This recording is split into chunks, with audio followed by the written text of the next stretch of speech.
Alhamdulillah wassalatu wassalamu ala Rasulillah wa ala alihi wa sahbihi wa mawalah wa ba'd. Ma'asyiral muslimin rahimani wa rahimakumullah. Syekh Muhammad bin Abdul Wahhab rahimahullah di dalam kitab tauhidnya di bab yang ke-49 beliau membawakan kisah histori penamaan Abdul Muttalib. Kenapa beliau disebut Abdul Muttalib? Di mana nama ini tidak mengandung unsur kesyirikan. Beliau menceritakan bahwa dahulu ada seorang anak yang bernama Syaibah. Di mana Syaibah ini tinggal di Madinah bersama keluarga ibunya. Itu paman-paman dari pihak ibunya. Sementara ayah dari Syaibah ini adalah orang Madinah yang bernama Hashim. Dan Hashim meninggal dunia, maka terpanggillah Muttalib, yaitu saudara laki-lakinya Hashim, untuk bertanggung jawab terhadap anak ini. Ma'asyiral muslimin a'azani wa azakumullah. Maka pergilah Muttalib menjemput ponakannya untuk dia didik, untuk dia urus, untuk dia tanggung nafkahnya. Maka dia jemput ke keluarga ibunya. Kenapa? Karena dia punya kewajiban terhadap anak tersebut. Dan hendaklah anak dekat dengan keluarga bapaknya. Kenapa? Karena ada hubungan hak dan kewajiban antara anak dengan keluarga ayah.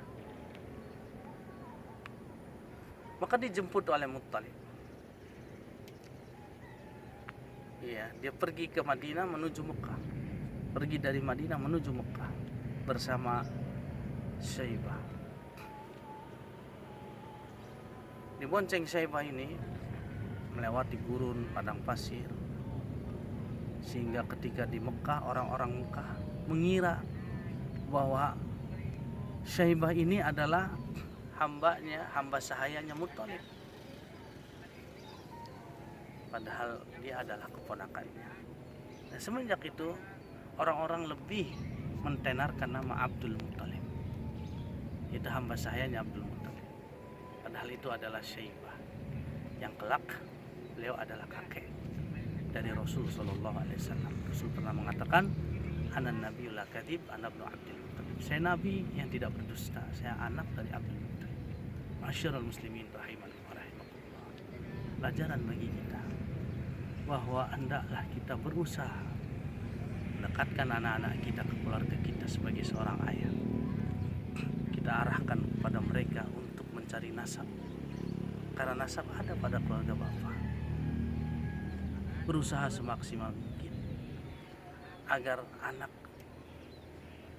dekat dengan kakeknya, sehingga kalau ada sesuatu halangan yang menghalangi kita untuk mengurus ayah kita, maka anak kita terpanggil untuk menggantikan kedudukan kita, karena ada kedekatan emosional. Ma'asyiral muslimin a'azani wa azakumullah. Rasul sabdakan, al-waladu lil firash, anak itu milik yang punya ranjang, itu milik ayahnya. Ma'asyiral muslimin rahimani wa rahimakumullah. Dari sini kita ambil pelajaran juga betapa hebatnya seorang Muttalib bertanggung jawab terhadap keponakannya, sampai dia harus jemput ke Madinah, dia jemput.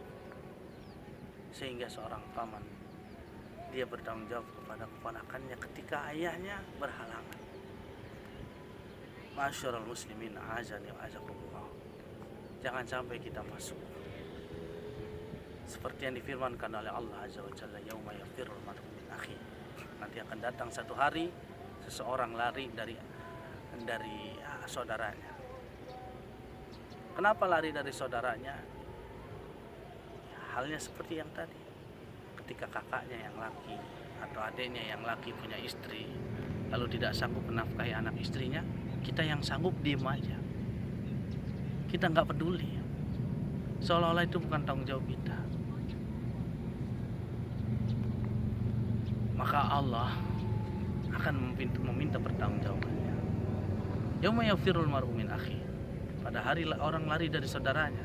Itu Syekh Utsaimin, kenapa? Karena dia dahulu tidak bertanggung jawab, takut dituntut oleh saudaranya.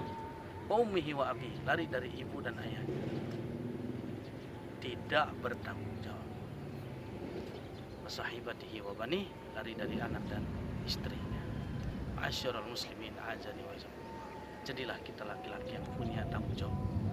Bertanggung jawab terhadap kedua orang tua, bertanggung jawab terhadap saudara, bertanggung jawab terhadap anak dan istri kita. Dan mudah-mudahan Allah Subhanahu wa taala memberikan keberkahan pada harta kita, karena harta kita digunakan untuk melaksanakan kewajiban yang Allah bebankan kepada kita semuanya. Semoga apa yang disampaikan bermanfaat. Assalamualaikum warahmatullahi wabarakatuh.